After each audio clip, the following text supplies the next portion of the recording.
This episode is brought to you by Nordstrom. Whether you're packing for a vacation or dressing for a wedding, Nordstrom has head-to-toe looks for wherever summer takes you. From swimwear and bold color to romantic florals and dresses that make an entrance, find the right style for every unforgettable moment. Shop new arrivals from brands you love like Farm Rio, Free People, Vince, Waif, and Stod. Plus free shipping and returns and styling help whenever you need it make it all so easy. Shop now in stores at Nordstrom.com or download the Nordstrom app. Let's hang out. And let's talk about what lezzing's about. And let's listen to two lesbians shout. Let's hang out. Hey everyone, welcome back to Lez Hang Out. I'm Ellie Brigida. And I'm Leigh Holmes Foster, and here's what's happening this week. This week in the Lesdom. This week in the Lesdom is somewhere we can touch base each episode about things going on with the podcast or otherwise. In season 9, we are continuing to release our Patreon bonus episodes. You can listen to those at bit.ly/lespatreon. And as we get into Pride Month, the best way to support your favorite gays is to join us on Patreon. We give you bonus episodes. You help us continue to make this show. In the Greater Les universe. Okay, now you wrote these, Ellie, so you have to tell me. Is this just that Miriam Margolyes loves being a lesbian and making money on Cameo? Basically, yes. I love that. To be fair, I don't know if you saw this video. There's like a video circulating of an interview where Miriam Margolyes is talking about how she's a left-wing dyke and she's proud. She has no regrets and she loves being a lesbian. I mean, honestly, yeah. And then I think dream. on top of that, it's just, yeah, it's also great because I'm like, yes, you go, girl. And also, she's making a shit ton of money off of Cameo because why not? I mean, if I could make $500,000 making cameos, that'd be the life. That would be great, Leigh. Yeah. Do it. If you all want to sponsor my Cameo career, let us know. Hit us up at lezhangoutpod@gmail.com. Amazing. Also in the Greater Les universe, Leigh, have you seen this trailer for She's the He? No, please tell me about it. It is, I feel like it's really giving like Bottoms. It's giving all of these like queer high school comedies, but it's like She's the Man, except everyone's gender identity is just like all over the place in the best way possible. And like even in the trailer, it's like where trans people are playing cis people, trans people are playing trans people, gay people are playing gay people. Like it's it's very like this is the point of this movie, but it's two trans actors playing cis men pretending to be trans women, and then one of the trans actors realizes that she's trans in the process. So I feel like it's very much like it's exactly what we would have done when we said like She's the Man should have been gay is this movie. Okay, quick question though. It came out in 2025. Yes. So it came out and was basically on like the festival circuit. Oh, but and now it's getting like now a theatrical officially release. Opening in theaters June 5th, 2026. Dope. Love that. Yes. Okay. So get to a theater soon to watch She's the He. Incredible. Yes. Also, how do we get them on the podcast? Yes. Oh my God, let's do it. Need to talk to them immediately. We'll get Kristen working on that. Kristen, you heard that? Okay. That's what's happening this week. Back to you, Ellie and Leigh. Thanks, Ellie and Leigh, and welcome to our 167th installment of Should Have Been Gay. Oh, it was fun, it was great, but it should have been a little more gay. And in this week's episode, we're knocking on heaven's door. And the door's to a hotel room. Get it? Yes, that's See good. what I did there? That's Yeah. good. Yes. Very exciting stuff. They all have hotel rooms. Get it? It's funny. It's really good. You really nailed that one. Yes. Thank you. Mm-hmm. We are here to dive in to the 2025 hit film that everyone's been waiting for from us, Eternity, where I don't know what everyone was waiting for other than a movie where the basic premise is we're going to watch Elizabeth Olsen choose between two men, right? Yeah. A Lez Hang Out classic. A Lez Hang Out. Yeah, like, I mean, we need more gay. Shall I dive us in with the IMDb synopsis? Oh, Ellie? yes, please. IMDb synopsis as follows. In an afterlife where souls have 1 week to decide where to spend eternity, Joan is faced with the impossible choice between the man she spent her life with and her first love, who died young and has waited decades for her to arrive. Yes. It is I will say, Hits. Yeah. one of the most thorough, correct IMDb synopses we've had in a hot minute. I feel truthfully. I feel as though we can make it gayer though, so we should do it. Okay, what's your gay synopsis? All right. I feel like I have two Do it. paths. Do it. Okay. Okay, option A, number one. Door number one. Why choose Larry or Luke when Karen is right there? So true. Or completely change the whole movie. Sort of. And she has to pick between the heteronormative man she chose to live her entire life with and the lesbian that she dated before Larry, who died and waited an eternity to finally get a second chance at Yes. love. Like basically Titanic. Yes. Yeah. Mhm. Hot. Love that. So that's, I think, would make a more compelling story. Yes. What about you? Here's my gay synopsis for the movie Eternity 2025 starring Elizabeth Olsen is straight people be out here just inventing problems to have. Mm-hmm. That's my synopsis. If someone asked me what this movie was about, I would be like, this is a hetero self-pity party. You think they should be poly? Like, what do you mean there's no problem here? Yeah, no, there's, as you well know, maybe, should we segue straight into our experience with the movie? Let me tell you my experience with the movie. Okay, listen up, everyone. Here's my experience with this movie. This one day, out of the blue, Ellie was like, have you seen the movie Eternity? We should do a Should Have Been Gay on it. And I was like, I have not, but I'll watch it. I was about to be flying to the East Coast for work. And I was like, great, I'll watch it on the plane. How convenient. So I watched it on the plane. And then the next night, saw Ellie for dinner, and she showed up, and I was like, I'm so fucking mad about this movie. And then proceeded to spend roughly like an hour just yelling, there's no issue, there's no problem, you're inventing a problem that doesn't exist. Oh, Elizabeth Olsen, this is not there's nothing, and there's no problem here. What are we doing? And that was about how our night went. Yeah. Well, I feel like I guess we'll dive into why there's no problem, but I find it to be funny. For me, I feel like we had different experiences with this film because I personally... Oh, I was so mad at this movie. I know. I personally love the movie. I watched it for the first time, just me and Bailey was just sobbing, crying. I do feel like the moral dilemma is there. The first exciting love and the old curmudgeon Larry, how do you decide? And also I just wanted her, I feel like I did also want this movie to go in different directions at certain points. Yeah. But I do feel like for me, what made this movie really, really good is I love Elizabeth Olsen. Great. Like she's the only one who could pull this off acting wise. Oh, she was doing the most on behalf of this movie and script, 100%. Yes. I think the cast, I love. Every person in the cast I really enjoyed. The ACs, loved the comedic timing of everything. They were great. I watched it twice. Like I've watched it multiple times because I was like, oh, if you haven't seen this movie, like now you need to watch it. So I was like, Leigh, you need to watch it. I didn't watch it with you, but like Bailey's friend Tati were like, you have to watch this. So we had her watch it as well. Also cried. Wait, you did or they did?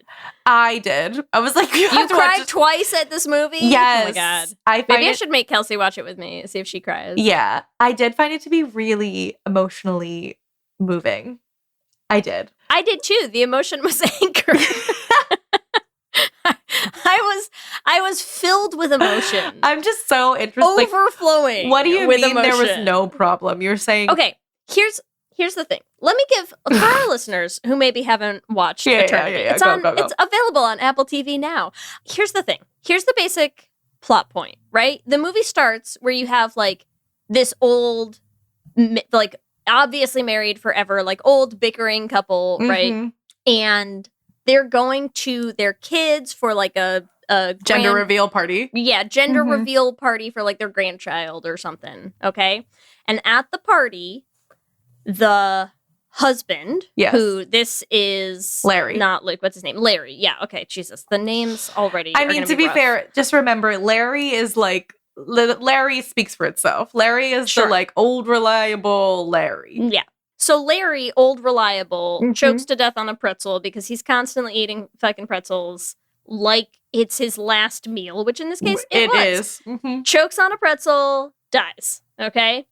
Goes to the afterlife. And here's the thing. I love movies that have a like, here's the funny afterlife thing we've dreamt up, you know? Like, I love The Good Place. I love, like, their whole premise of the afterlife here, I find hysterical. Yes. You get to the afterlife, it's basically like a hotel with a big lobby. It's like going to like an expo, right? Yes, where they're all trying to. It's like a timeshare. It's a timeshare. It's a big timeshare presentation about different eternities. It's a big timeshare being like, what eternity do you want to live in? You can only pick one, and then it's forever, right? Yes. So you can pick one eternity, and we're going to talk about some of those eternities, but you pick one eternity, and that's it. And so Larry shows up, and he's like, oh, well, I have to wait for my wife, Joan, to show up. So he's waiting around for Joan, which doesn't take long because Joan was already terminally ill. And he was like, I'm so sad I told her I would be there for her to take care of her, and I couldn't take care of her. But anyways, so he's waiting around. He was like, I need a special approval to like wait around and hang out here until Joan gets here. Well, no, here's what he does. He didn't get the special approval. Yeah. He doesn't. So they're like, oh, well, you can keep waiting, or you could just like pick. And he's like, oh, well, maybe I'll just like go to this beach world, and I'll prepare the beach world for her when he good and well knows that the beach world is not the world that she wanted. Doesn't even sit around to wait, right? Which could have been an option. 1 week. 1 week. 1 week. Can't even wait longer than that. And is on the verge of getting on a thing to go to Beach World to be like, I'm preparing our afterlife. And Joan walks in, right?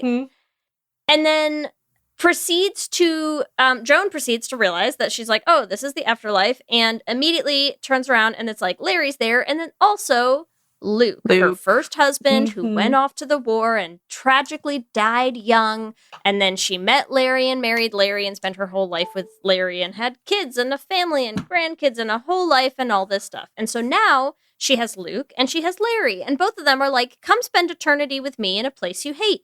I like the beach. And Luke's like, I like the mountains. And Joan likes neither of those things. But she's like, what do I do? How do I choose? My loves, my first husband, my tragic first love, or my husband who I spend my whole life with. Like, what do I do? And so she goes to spend a week in mountain eternity with Luke, and then she goes to spend a week in beach eternity with Larry, and then she's like, I have to make a decision. What do I do? I'm so torn here, okay? End result, I don't even know how much detail I want to get into. She picks Luke, and then she's like, nope, that was a mistake. Fucked that up. I don't want to be here at all, and I miss Larry. And then she goes to find Larry. And then I'm not even going to talk about the ending yet. We will talk about the ending when we get to it, because I will get mad right off the bat, and it's just going to be bad. So that's the basic premise of the movie, right? Yeah. Is like, you got to the afterlife. It's very bureaucratic. Yes. And who do you choose to spend your eternity with? And of course, both the men are like, well, you should pick me, and here's why, and don't pick that asshole. Don't you want to go to the beach world with me, right? Like, yes. They both suck so bad. Yes, correct. So let's start there. Yes. So tell me about moral dilemma, tough choice. Say more. Okay, so here's the thing. For me, at the surface level, I do feel like it is a little bit like, okay, this makes no sense if it's straight. Because I understand there's the concept, right, that like Luke was the love that she never really got to experience because it was short-lived and he died, right? So there's a lot of what ifs there for her. And Larry, she had a full life with him, and like she feels obviously deeply connected to this man who she spent 70 years with. Luke is the what if, Larry's the like long-term, like old reliable, like true, true love kind of thing, right? Or whatever you want to call it.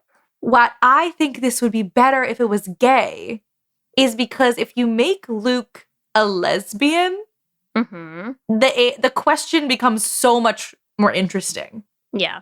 Because the question is not, do you pick, and to be fair, the other piece of it that I feel like Luke is a lesbian for is this man, Luke, waited 70 years. Like that gives, if you made Luke a lesbian, it makes so much more sense and you're rooting for this girl. That's not Luke behavior, that's Lucy. Who are we kidding? That's what I'm saying. That is lesbian behavior, to be like, I have waited 70 years for my one true love. And it's cool, I can do it. And this man, Larry, he could not wait a week. He was like, all right, goodbye, Joan. And he's pretending like he cared. I'll see you on the beach blanket. Yeah, like, hope I see you there, maybe. And Luke is like, I fully cannot leave this place until I see Joan. Like, because the point of it is like, when you leave this bureaucracy, you go to the eternity and you can never come back. So Larry is fully choosing to leave, knowing that he might not. There is a potential chance he might not see Joan. He's just risking the fact that maybe she'll find him in Beach World. Luke doesn't. So my point is, this is a lesbian, and she also did die young, right? For some other reason. Maybe it couldn't have been the war. Let's say, whatever, some other reason, or she was with a trans man who like snuck their way in to the military, died. Like, I just feel like the queerness would make it so much more interesting, because it's like she lived this like really exciting, fulfilling queer life that really fulfilled her queerness. And then it ended so poorly and the grief was so much that she had to be like, all right, I'm going back to heteronormativity and I'm going straight to Larry. Yeah. Like from gay to Larry. Going to a man who's going to choke on a pretzel in 65 years, you know? Exactly.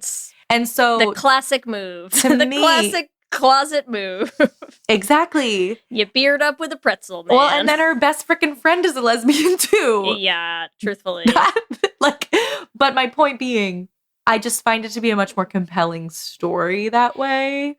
It would be a compelling story. Here's the problem with that, Ellie. Yes. Obvious script problem. That movie lasts 12 minutes tops. Oh, yeah, because she comes to the afterlife and she's like, bye, Larry. Right. It's obvious. What's the movie? What's the movie about? The movie is like, oh no, do I want this? I mean, the other thing that's very funny, and like, again, when you're talking about casting, acting-wise, no issues with this movie. Everyone's fantastic. Larry, as much as I'm like, fuck Larry is so good at playing what is clearly an 85-year-old man who looks like a 30-year-old, you know? Really crushes that in a way that's like almost like a little too much for me sometimes, you know? Really nails it. But I'm like, so you're going to show up and be like, what do I want this doddering old 85-year-old who will not stop like licking the salt off of pretzels, or this super hot young guy, this super hot lesbian who's been waiting for me for forever. Like, exactly. I love that movie. That's a short film. Yeah. that's getting an Oscar for the shorts category. I'm just saying it could last for a long time because the gay self-hatred is so deep. Sure. You know, that's a queer film where you could go a while with her being like, I still don't know if I can go gay. Here's my problem with it. Even if you buy into the premise as it's being presented to us, right? Like, we talk about this a lot in the sense of like, when you take queer stories and you set them in fantasy worlds, sci-fi worlds, like, how boring do you have to be to then still have homophobia? We're gonna have aliens and space and other planets and rockets shooting across the galaxy, but everyone is still straight. Other species and aliens actually still have penises and vaginas, and they can only go together. Like, just boring stuff. I also There's something so silly to me about saying you're gonna invent this entirely new afterlife where everyone gets to show up at their hottest point and spend eternity doing anything you fucking want, and the only model you can imagine mapping onto that is a cis het monogamous marriage. Wild stuff. Yes. Wild stuff. You're saying the fact that she has to pick one is like, Yes. doesn't make any sense. From It like, you're doesn't gonna make be there for any eternity. sense. And here's my big problem with it. That's, in a general sense, there is no need for her to pick one of these men, like one or the other. Here's the other thing that even just from a character perspective, really bothered me while watching it is it's constantly like, okay, well, Joan's gonna get to go and try Beach World out with Larry, and then Joan's gonna get to go try Mountain World out with Luke, and at no point does anyone even once suggest they could go to the same place. Well, here's the thing. I feel like this is interestingly, I feel like you hate this movie, but you didn't watch it as much as me because You mean my one time on the plane wasn't the same? What are you talking because about? they do suggest that, and they feel like Not the men. The men don't. The Yes. men are like, oh no, like that would be impossible. yeah. No, my point is that the men are the problem. Yes. They 100%. The men are the problem. and I feel like that's also why Joan at some point is like, fuck you guys. Yeah. I'm choosing me. Yes. Because choosing which absolutely should have been her Yes. decision. Yes. So I feel like it is the kind of thing where, like, if you lean into the other side of my should have been gay, there's Karen in the afterworld, right? Who is like her best friend from like from ever, right? Because she said she knew her with both of them. With both of them, yeah. And also so she also played Abuela Claudia in The Heights. But my favorite part about it is, so everyone has their like best version of themselves that they like, their happiest version. Yeah. And most people are like in their 20s, 30s. Some of them are like, there are a lot of 10-year-old boys here because that's the happiest they ever were. This woman is fully an old woman. Yeah. Because her happiest was when she was in her like 60s, 70s, right? And so there is a lot of queerness in this movie as well, which I find to be interesting. But Karen's like, oh yeah, this is my favorite version of myself because I fully lesed out. Yes. She said, my husband honestly, died and I had a lesbian affair with my best friend. So real of her. Mhm. Like, an icon. Mm-hmm. Karen the lesbian. Yes. I love that. And she's like, let's go to Paris, just me and you. And then you Yeah. can meet anyone you want, new people, whatever. And I do agree that, like, I feel like this movie would have been vastly better Yeah. if she just stayed that on the had been train. the If she ending. just stayed on the train with Karen. Yeah. I understand that, like, the idea gets presented. Mhm. It really bothers me that this whole movie is turned into, like, oh, Joan with a Sophie's choice of, like, which man's dream does she want to spend forever in? And I'm like, ew. Mhm. Ew. Because even if these men are like, wow, I can't believe, like, I don't want to share and you'd have to pick one or the other of, like, A, bullshit, and I will come back around to that. But Mhm. B, the idea that they're like, I just couldn't spend eternity without you. And you're like, so fucking compromise, you guys. Like, yes. fucking pick one place and get dinner once a week. Yeah. Like, what? And what are you talking about? Share some joint fucking custody of this woman. Yes. Not even on their radar. She can be a hinge. You do not have to be Yes. like, Yes. yes, this does not need to be like you're all three hanging out together all the time. Yeah.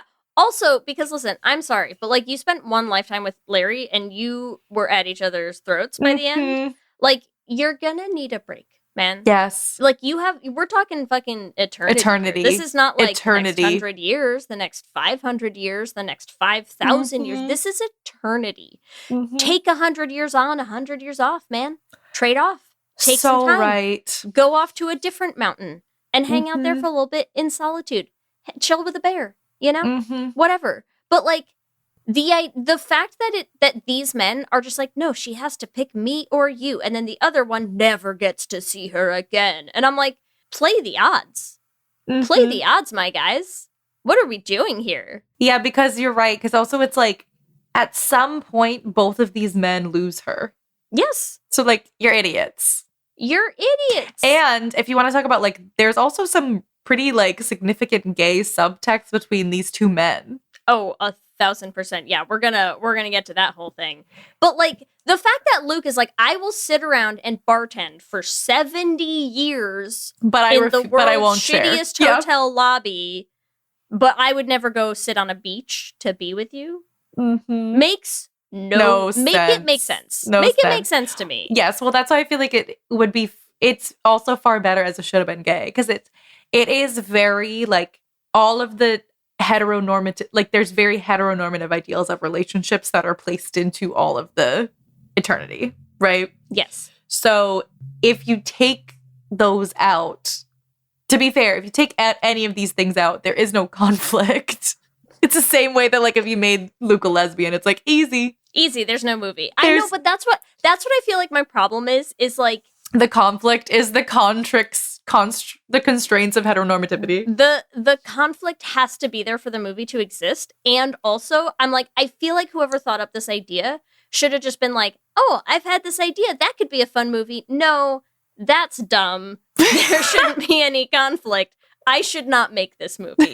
And truthfully, that would have been the correct answer. That's so funny. Just let go of that idea, man. Or come up with a better conflict to make the movie be based around, because this one just didn't need to it just doesn't need to be there. I love it. You know what it is like, you know when straight people are like, where's our parade? This is it. I'm being oppressed. Because I don't have a straight pride parade. And you feel like this is their version of being oppressed. Yes. I think they're like inventing like oppression porn for themselves with this movie. It's like, this is straight people being like, wow, it's so hard for her to pick a man. It's so hard for me to pick two mediocre men. Why doesn't anyone understand my pain? And that's what it felt like. This movie felt like straight people asking me to feel bad for them, and I couldn't. That's so funny. That is so funny to me. Incapable, okay? Well, here's the thing. I don't know if I felt bad for them at any point. I guess like I just feel like it was an interesting exploration of the differences between, like, when Larry's like, you deserve that spark, Joan, or whatever. It's like the difference between that like young, fiery, sparky love and the love that it is. And to be fair, it is funny because like it's so heteronormative. Like by the end, they live out their eternity in suburbia. Yeah. Like don't do the end yet. I'm sorry. We're not there yet, Ellie. Cut it. I'm sorry. Cut it. But it is the difference between like that young, sparky love and the love that exists in the moments that you live through your life with someone. Sure. Right. Sure. And so to me, I really liked that part of it, and I found it to be moving. I'm going to pause this here. We're going to take a hot break. We're going to come back and talk about some of the things that the movie brings up that I do love, and I would love to talk about, because those do exist, okay? So we'll be right back. I don't hate the movie for the concept of bringing up what is happiness? Mm-hmm. What does happiness with another person look like? Mm-hmm. You know, how does one choose the happiness that you want for forever? Mm-hmm. Because what I think is interesting about a lot of that stuff is like, you're getting married soon, Ellie. Have we flashed the ring yet this episode? Yes, ring. Oh my God, flash the ring. Maybe by the time this comes out, you'll be married. Be married. Yeah, I'm getting married in 2 days. So listen, you're getting married. Yes. There's a lot of questions that a person has to answer about what does happy look like for the rest of your life. Do you see yourself being happy with one person for eternity? Eternity. Locked down. Locked in and locked down. Yes, well, that's why I found it so beautiful, because I was like, I do see that for myself. And so then I always put myself in it, and I'm like, it's so beautiful to be with someone for eternity. But even if that person is Larry? No, not Larry. For sure not Larry. But I do find it, you're right. Like, I feel like the piece of it that's interesting is like each person shows up at their happiest moment. Yeah. And so there is the question of like, what does happy mean? Because we find out towards the end that Joan's happiest moment was before she met Larry. Mm-hmm. And to me, that's depressing as fuck. Yeah. because that means she was with this man for 70 years and never once felt happier than she did when she was with Luke for like a year. Yeah. 70 years of like less than happy is so depressing. And then she chooses more eternity with the man who did not make her happiest. Yeah. That's crazy. That's a crazy take. That was a crazy take. It's a crazy take, and I feel like here's the thing. Like, I get the point they were trying to make, right? Because that's like the whole thing of that reveal is because you show your physical appearance when you arrive in the afterlife is determined by the point you were the happiest. And as Joan is getting on the train with Karen to go off to their lesbian afterlife, he's like, wait, I never saw you with your hair like this. Right? And she's like, oh, well, no, like I cut it before I met you. Yeah. Before I met you. And he's like, right, like you were happiest with Luke, you should be with Luke. And then she goes off with Luke, right? But the problem is that, as she says when she pulls off like an escape heist from the afterlife to escape from Mountain World and break back to find Larry, is that she's like I was a different person. You know, she's like, my husband died in the war. Like, the rest of my life was sort of tinged with by grief. that. It doesn't mean that the rest of my life wasn't happy. It doesn't mean that, like, I didn't have a good life and wasn't happy with you. I just, like, I was, like, things were different, you know? It's like I was young and carefree and, like, didn't have a family and kids and, like, a house and bills and, like, you know, just all of the stuff that kind of, like, yeah, you gotta get through to do your life, you know? Like, I appreciate that. Yes. And the whole thing is that when Larry realizes that, you're supposed to be like, wow, Larry really does love her. And I'm like, okay, but Larry could have gone to the fucking mountains. Yeah, there's so much. Yeah, Larry could have been like, I'm down with Polly. Let's go. Yeah, like, hey, you actually seems like you were really happy with Luke. Like, because the thing is that it's done in this way where he's like, oh, I want you to be happy, so I'm, like, sending you off with this man. And I'm like, but, like, you could just also go. Like, you could also go, you know? And it's like, and the thing about it that I hate is that when Joan is there, they have these tunnels, right? Where you can, like, go in these weird, creepy amusement park tunnel. Yeah, to watch the memories of your life. Life, which is fucking weird. And Joan just keeps spending every day in them, watching all of the parts of her life that she lived with Larry and now can't talk to anyone about because, again, Luke, who's like, I love you and I waited for you. And he's like, but don't talk about your kids. Like, don't talk about your whole life before me. Yes. Fucking toxic and weird, and I hate it so much. Like, it's weird to me that nobody could think through these obvious things of being like, yeah, if you ever want to, like, hey, you can be with Luke, but you ever want to, like, get a drink and, like, talk about our life. Yeah. And our life and, like, the 70 years we spent together. Like, just go fucking hang out on a mountain, Larry. There'll be a pool. You'll live. Okay?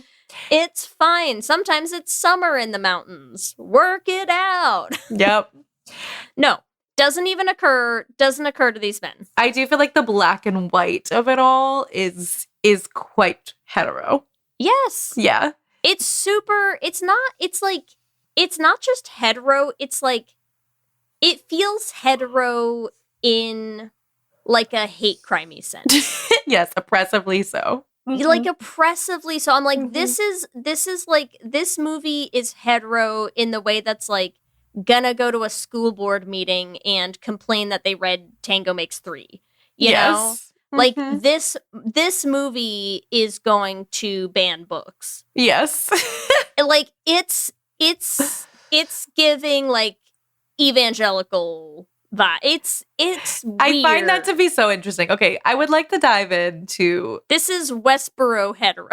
That's so funny. Because I feel like it is interesting, because I do feel like it is, and it also sort of tries to be somewhat queer, because here's the thing. There are some queer things in here. Karen, lesbian. Yes.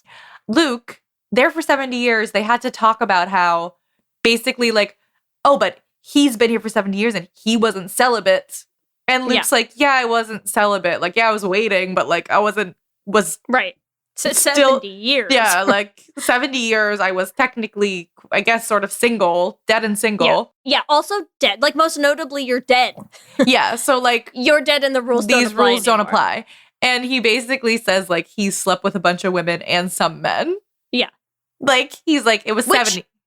Correct, Luke. Correct. Yes. That's the Yes. right answer to being in a fucking afterlife where you're still just people walking around in bodies. Like, Yes. yeah, But fuck some dudes. Yes. What I find That's funny. the right answer. What I find funny too is if you really think about it, like it's like, oh, 70 years.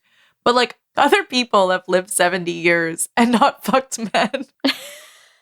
Like, you know what I mean? Like they're like, yeah, of course I did. Yeah, but okay, but important question, Ellie. Have they lived 70 years looking like that? No. Like, Yes. you're gonna live 70 years in your fucking And to be fair- 22-year-old hottest body ever and not fuck some dudes? Yeah, you're right. Come on. You're right. But it's just funny. I'm like, he's screaming bisexual, right? And I feel like the proper solution, like you said, is for all three of them to just get over it. Yes. Because the like sexual tension also between these two men Yeah. is wild, right? First, they hate each other, they're fighting, right? But there's also It's a classic enemies to lovers. It's a classic, right? And then when Joan decides she's not going to pick either of them, just they go on like a binger. They're like drinking at the bar that Luke works at. They're talking about how hot each other is. Like, oh, you know, like you're such a hot guy, man. You know, like you're so beautiful. Like, I don't know why I shouldn't pick you. Like, and he's like, no, I don't understand why I shouldn't pick you. And I feel like that. Let me tell you what. Many men have gone 70 years without ever fucking another man, but they haven't all necessarily gotten drunk and had this conversation. Yes. Yes. Give Larry 70 years is all I'm saying. Yes. But I mean, to be fair, I don't think Larry's gonna ever fuck a man in this eternity, unfortunately. Maybe he'll get pegged, but that's about it.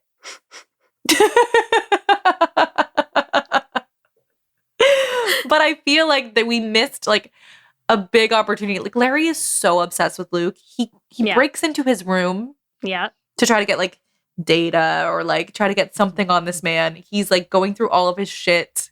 He finds like a kiss, like a napkin with kisses on it. He's like, who did this? But I feel like it would have been, this is where the path should really have diverged into a should have been gay in a way that would have made this movie so fucking good. Yeah. Karen and Joan leave to go to Paris, right? Larry and Luke get drunk. Yeah. Have sex. Wake up yes. the next morning in Luke's little apartment situation, right? They're like, oh shit, we had sex last night. And then they're like, what have we been fighting over, man? Yeah. Why? And this can lead into your whole poly situation, right? Mm-hmm. They still haven't chosen an afterlife. They haven't chosen an eternity. Then they're like, you know what? That was pretty fun. We can do this. Joan doesn't have to pick. We can three-way it up. Like you said, 100 years on, 100 years off. Like, I don't care. We can share. We'll swap around. Like, we're gonna get bored. Yeah. And so they also then decide to go to Paris. Yes. Because fuck the mountains and like the freaking mountains and the beach land. Like, why? So boring. Yeah. Truly. And of all the afterlives they could have picked, I feel like they picked like two of the worst ones. Leigh, what to you when you were like listening up to like the eternities? What were some of your favorite ones? Well, there's fucking gay eternities. Yeah, the queer world. So there's like queer worlds. There's no like man rainbow. world. Yeah, no man free. Oh my god, the fact that like one of the running jokes in the movie is that they just keep having like, okay, we're opening another man free world because like they've gone through hundreds of them. Mm-hmm. Truly epic. But listen, I'll tell you what. Here's an ending to this movie that would have made me hate it.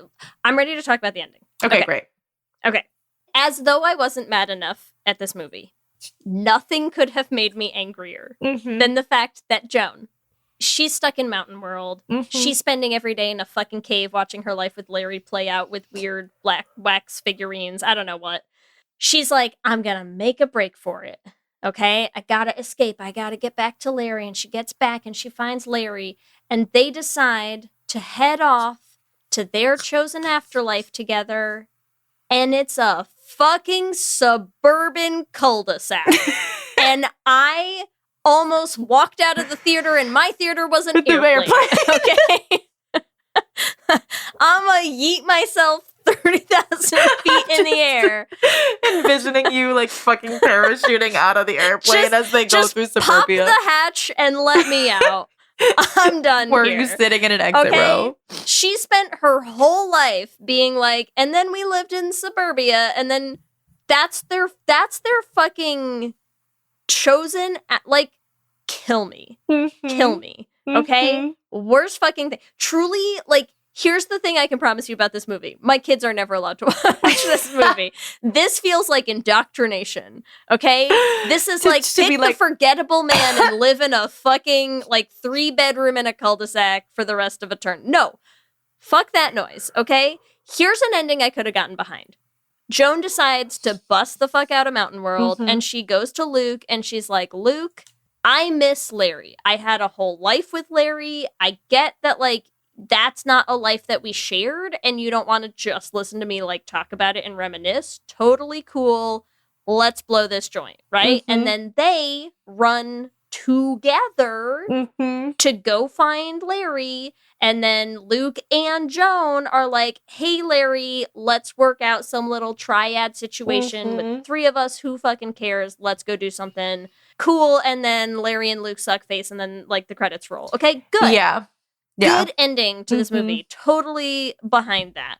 Feels absolutely unforgivable to me. A, that they made Luke a character who's like, I'm going to sit around for 70 years doing nothing, waiting for you. But then, like, 2 stories about your kids and, like, actually I'm fucking out. Gross. Gross toxic behavior. Okay? You put that man in his fucking mountain, like, turtlenecks, and all of a sudden he sucks. Okay? Yes. Absolutely disgusting. Ending in suburbia, absolutely the worst thing I've ever heard of in my life. Okay. I say as someone who lives there. Yeah, I'm not like, the point. I'm like, not the point. Not for your afterlife. Okay? No. But like, you can go do fucking anything you want. Like? You can go do anything you want in the afterlife. And, like, that's what they chose. That's what they chose. Yes. I'm like, you're going to have fucking Tupperware parties for eternity? I know. Well, No, my man. thing, too, is I don't even know if there's anyone else who lives in that eternity. I don't know. Like, I feel like it's just the 2 of them. Yeah, also, ew. Nightmare. Listen, I'm sorry. I love Kelsey more than anything. But the idea that we would survive with only the 2 of us in, like, a fucking abandoned house in suburbia for eternity? No. Impossible. Impossible, man. Okay? I could do it. Here's the other thing. Talk to me in 20 years, Ellie. I will. You are a people person too, okay? Kelsey would be fine. Kelsey's an introvert. She'd be like, this is actually my dream. And I'd be like, I need a fucking game night or something. Like, I need to talk to another human being. Like, I love you, but, like, we will both lose our minds. Because she was like, she'll be fine if she doesn't have other people to hang out with. But sometimes she's like, you need to go talk to someone else. This is healthy for both of us, okay? That's funny. This is not just, I don't want to spend my time with her. This is like, I will be too much. Yes. And it's bad on both fronts, okay? So here's the thing.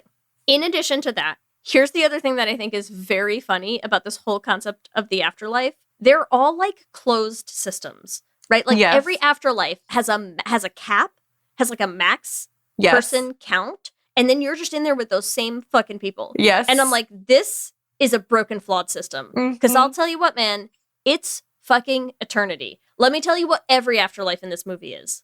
Swingers eternity. Okay? Yes. Every afterlife in here is going to have a fucking chart in no time at all. Oh, for sure.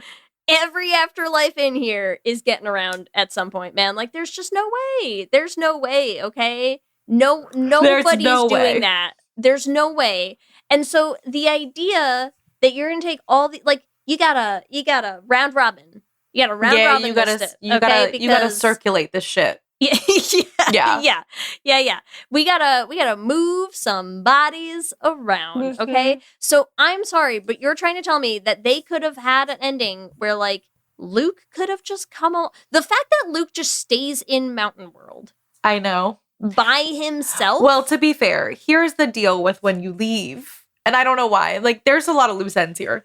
When you leave, you basically are, like, banished to some place we don't want to be. Yeah. So I feel like I would like to see the sequel to this movie that's actually like super fucking dark. It's like what happened to all the people who ran away. Because it gets like It's actually just a sequel to like the world's saddest drama. Yeah, like twisted as fuck. But I feel like that's why Luke does like it would take a lot to leave because you're like, I'm not trying to fuck up I'm just trying to chill with my life. And clearly he's like, all right, I'm done with you, Joan. He's like, after 70 years, he was with her for long enough and he's like, I'm done. Yeah, absolutely wild. I do feel like it is interesting though. Like, I don't know, just from like a human psychological standpoint, it is interesting because I feel like it is like he waited with the dream and like the idea of her. Yeah. And being with her for like not that long. He was like, oh, okay, I'm over it. You know? I'm over it. Like, I have built you up so much in that my it's head like not actually real. that no actual person could compare, which makes sense. I mean, it's been 7 years. Which makes sense. But that's what I think the problem is I feel like the movie at face value at the beginning tries to be like, wow, Luke, what a guy. He's hot. He's romantic. He sacrificed himself in the war. He waited 70 years. And then the more you actually get to know Luke, I'm like, no, Luke fucking sucks. Truthfully. Like, I'm sorry, but the idea of some guy who's just like, yeah, I waited for you. And like, that means I deserve you. That means I deserve you. But like, also don't fucking tell me one goddamn thing about your entire life. Yeah. That I didn't get to spend with you. And also, like, I don't care about your kids. And also, I don't really, I guess I'm not going to miss you even that much. I was just like, what? Yeah, no. What are we doing here? He really fell. He really fell. It was, when you end a movie with Larry in the suburbs coming out as the top dog in that race to the like, but that's why I'm saying this would have been so much better. Like, Luke would have sucked way less if he was a lesbian. And maybe they could have gone to a different eternity. Maybe they could have gone to Studio 54 world or Queer World. Or he could have been like, hey, Larry made you so happy for your entire life. Like, he must be amazing. I should fuck him. Exactly. That's what I'm saying. He must have a dick game to follow me. I want to find out exactly. more. Let me see what it's all about. Ask some questions. Let me why watch. Don't you? Okay, like what? You stopped learning after 70 years? Like what? You're so right. You're so right. What is that? Learn, just why can't we be a little curious is what I want. A little bi-curious. Lucas a little bi-curious. Why? Like, so easy. It's there for the picking. It really is. Now let's talk a little bit more about Karen. Okay, yes, love Karen. First of all, I love that Karen like sort of hates Larry because like I feel like it makes sense. She's like, I'm a lesbian, you've been a lesbian forever, and then you were the stupid man and he grows on you, quote unquote. But like, that's not I feel like that's not, you grow on people. It's not the thing you want to hear. Know? It's not the thing you want to hear. Yeah. Conversation between Joan and Karen, right? And Karen's going, they're talking about like how old Karen is. Because, and she's like, Joan is like, oh, it's a weird age to be your happiest. And she's like, well, you remember when Jim died? Who was her husband? And Joan's like, that was your happiest, was when your husband died? And she goes, well, that summer I went on a pottery retreat with my friend Barb, and Barb and I were lovers. And she goes, I went full lesbian for 3 months, and it was fabulous. Yes. So Karen is full les for 3 months, and now she wants to go to Paris to be full les again with Joan, and we don't get it. Sorry, it's not even a conversation with Joan. It's a conversation with Larry. Yeah. Sorry, my bad. Yes. But I just feel like Karen is such a good character in here because she sees the world like, what are you doing? Come with me to Paris. And I feel like there's a whole thing too where Joan and Karen have that whole like drunken night. Yeah. Same thing. Like, we have these parallels of like Joan and Karen, Larry and Luke. Why don't we put these two together? Like, have Joan wake up after a crazy lesbian night with Karen to be like, wow, my whole life has changed, and now I'm like, fuck Larry and Luke, I'm good. Joan deserved nothing more than a man-free world afterlife. No one has ever deserved man-free afterlife more than Joan in this movie. Truthfully. So true. Yeah. So and true. even Karen the giant lesbian is like, well, I'm just going to like Paris in the 60s where everyone speaks English with a French accent. And I'm like, truthfully, love that. Yes. Love that for you, right? Like, even she's not like, I don't need man-free world. She's like, I just need to go live my life. Like, you know who deserves a man-free world is Joan. Joan deserves a world free of these two men. And the fact that this whole movie is supposed to be about, like, who loves Joan the most. You know what we never hear? What Joan wants in the afterlife. No. Like, and I feel like that's the big piece, too, is, like, even when Joan is leaving in the Paris thing, the whole thing is you were happiest when you love this man. Like, every piece of her and her character revolves around men. Like, there's never, like she is like, what do I want? Like, nobody ever asked me. And nobody literally ever asks her. And she never, like, comes to fruition with that. Like, I feel like it would have been much, much more impactful if she actually came into her own and was like, here's what I want, everyone. And no amount of money in the world could convince me that it is the suburban street they walk onto at the end of this movie. Absolutely not. No. Plus, I will say one other thing that I found disappointing about this movie, maybe not like disappointing, I don't know, depressing about this movie, is maybe it's just that it also feels very, like, erasing parts of our lives, is like, everything is about the, again, like, cis-het monogamous romance. Like, there's very little discussion of other friends, family, like, your kids. Yeah. It's like, weird to me that I'm like, you're all parents.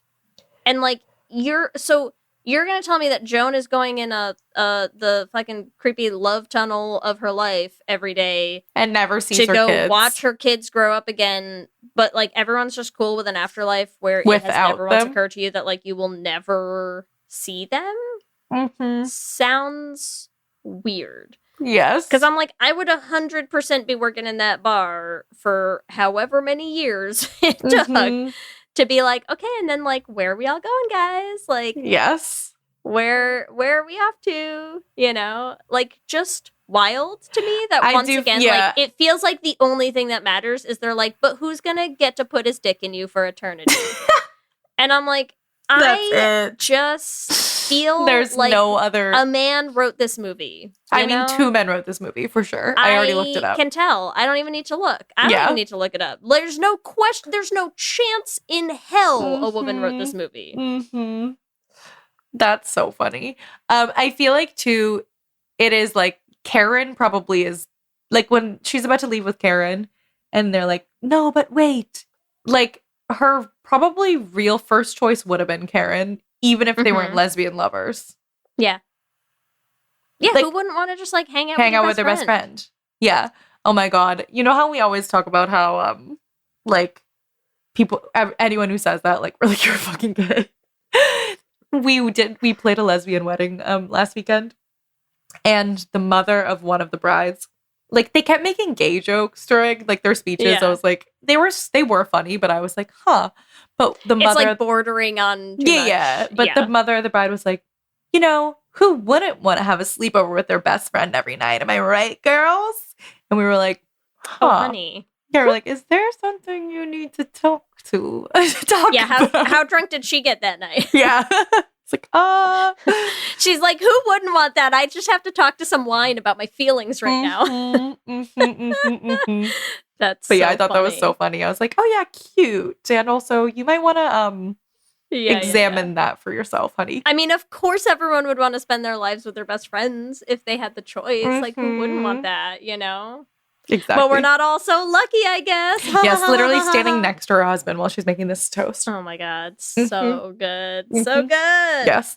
But yes, anything else that's gay about this movie, or should we head into our ships? I did appreciate that they did have, I mean, again, it's like the Karen story, sure, like canonically gay. We can classify this as like a should have been gayer, but yes, I really enjoyed that they like had so many gay afterlives and stuff like that. Like, a little afterthoughty, but at least, you know, in a movie that felt like as so hetero, trapped in the hetero, you know, handcuffs as this one was. Which also, sorry, but just to say, like, while it is very Westboro, I also feel like it's very funny to do that in a movie that's very clearly like, and God and heaven aren't real. Like, just like a weird mix to combine those two things. So I did enjoy that. I am still mad at the movie. That's okay, So Leigh. sorry about it. You know what? The more you talk about it, the more upset I am, but I still enjoyed it. You'll still cry at it. I am curious because here's the thing. Kelsey, like you, cries at every movie, but I do feel like if there is a situation that Kelsey is less likely to cry about, it is watching a woman choose between two mediocre men. Valid. So this would really be an interesting test of like just how much she can cry. Can she cry at? Because there is nothing she could care about less than Larry and Leigh. That makes sense. Yeah. It's okay. I'll let you know, everyone. We'll sit down and know. watch it at some point when I am willing to subject myself to how angry I'm going to get again, and I'll bring back the update on whether Kelsey cried or not. Yes. Well, which characters are we shipping? Oh, it's Joan and Karen. And Karen, for sure. Obviously. Sure. Jaren. Cohen. I would also say Luke and Larry, to be honest. Yeah, 100%. Lukery. Mm. And maybe the throuple situation. I could have lived with a triad. Yeah. You know. Honestly, just Joan. It would have been manageable. Joan solo. No. Yeah, I ship Joan with like a strong cocktail and solitude. Mm-hmm. Yeah. She needs a minute away from those men. She really, really does. She does. Are you ready for our Q&A? Here we go. Q and gay. Question number 1. Who would you pick? A, Larry, B, Luke, or C, Karen? I guess out of those choices, Karen, 100%. If we made lesbian Luke Lucy an option, that'd be a tough call. Agreed. Yeah, but neither of those men. No. Okay, question 2, Ellie. Which eternity would you want to live in? A, mountain world, B, man-free world, C, vampire world, or D, Weimar world without Nazis? I feel like out of all those choices, it would be B, man-free worlds. Like, I haven't seen a man in ages, and I'm good. I'm good. What man? Yes. All right, question number 3. Who would you want to be if you didn't pick an eternity? Okay. A, an afterlife coordinator. B, a bartender. C, janitor. Or D, Dean Martin impersonator. Good question. Probably a janitor. Okay. Nice. Here's the thing.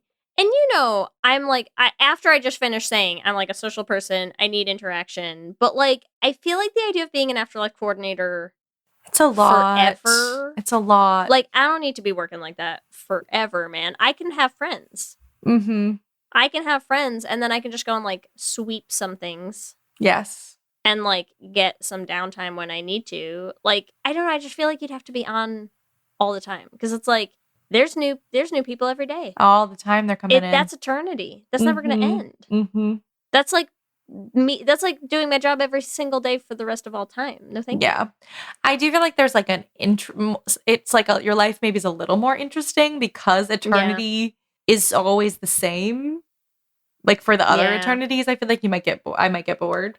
But yes, I get it. I'd probably end up cycling. Like, I feel like I do the same thing. It's like, okay, do 10 years as a janitor, and then like I'll do a coordinator for a decade, and then like take a break. I know. I feel like honestly, doing the middle ground is better than any of the eternities. Yeah. Yeah. Okay. Question 4, Ellie. What's your happiest age? A, 10, B, 25, C, 35, or D, 65? Okay, well, I am not 35 yet, but I'm going to say C, 35 because I'm close enough. And I would say this is the happiest of my life. Wow. I know. So Days gay. before her wedding, Days before my wedding, everyone. Yay. Yay. Question number 5. What made you the angriest in the movie? A, the pretzels. B, toxic men. C, Larry waiting 1 week.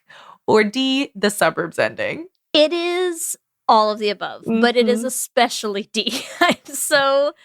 I almost needed to like call you from the plane. Mm-hmm. I was so upset. I'm gonna need to just go and like I need to lie down for like 3 to 5 business days to recover from this movie, and that's just my truth, I know that was a brutally straight ending.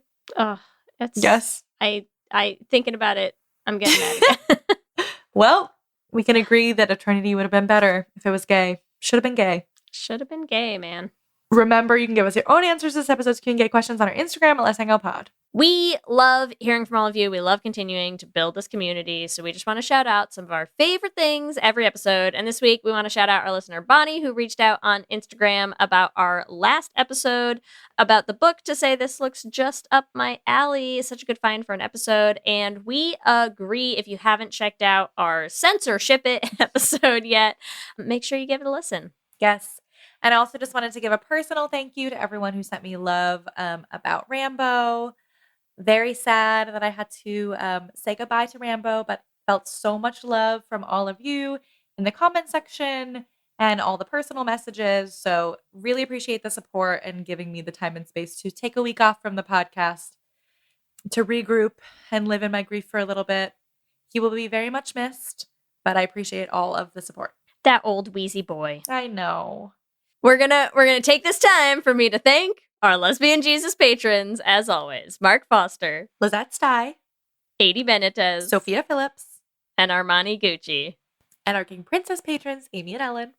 And Andrea Doucette. Thank you all so much. We absolutely could not keep making this podcast without your support and the support of all of our patrons. Remember, you can also find us on all the social medias, Instagram, Facebook, Blue Sky, and TikTok at Lez Hang Out Pod. You can email us at lezhangoutpod@gmail.com. Or you can check out our website at lezhangoutpod.com. Whatever app you use for podcasts, make sure that you subscribe. That way you'll get new episodes as soon as they go up every week. We're also posting videos on our YouTube channel, so make sure you subscribe at youtube.com/lezhangoutpod to catch them. Lez Hang Out is an independently produced show. It's hosted by us, with audio production done by Ellie. Our production assistant is Krista Murison, and other podcasting shenanigans done by me. If you want to support the podcast, the best way is to rate and review us on iTunes or wherever you listen to the podcast. We love to hear what you have to say. If you want to support us financially, one of the best ways to help us make this podcast is to join our Patreon. You can find that at bit.ly/lezpatreon. You get access to our Discord chat. You get access to all of our bonus Les Extracurricular episodes, and you help keep the podcast afloat. If you want to get some Lez Hang Out merch, it is the perfect time to do it. Pride is coming. You have all the Pride parades. You want to wear your gay-ass t-shirts. You can get those at bit.ly/lezmerch. Remember, we also have a queer production company making queer podcast musicals with guaranteed happy endings that you can find everywhere at Dollar Bean Prod. Or at our website, dollarbeanproductions.com. You can check out our first two shows, The Flame and Journey to the Heart, on any podcasting app. And if you want to help support us in making more musicals, you can join our Patreon at bit.ly/dollarbeanpatreon. If you want to follow us individually, you can find me on Instagram, Blue Sky, and TikTok at LSH Foster. If you want to find me, you can follow me on Instagram and TikTok at Ellie Brigida. With that, I'm Ellie. And I'm Leigh. And let's hang out again soon. Let's hang out.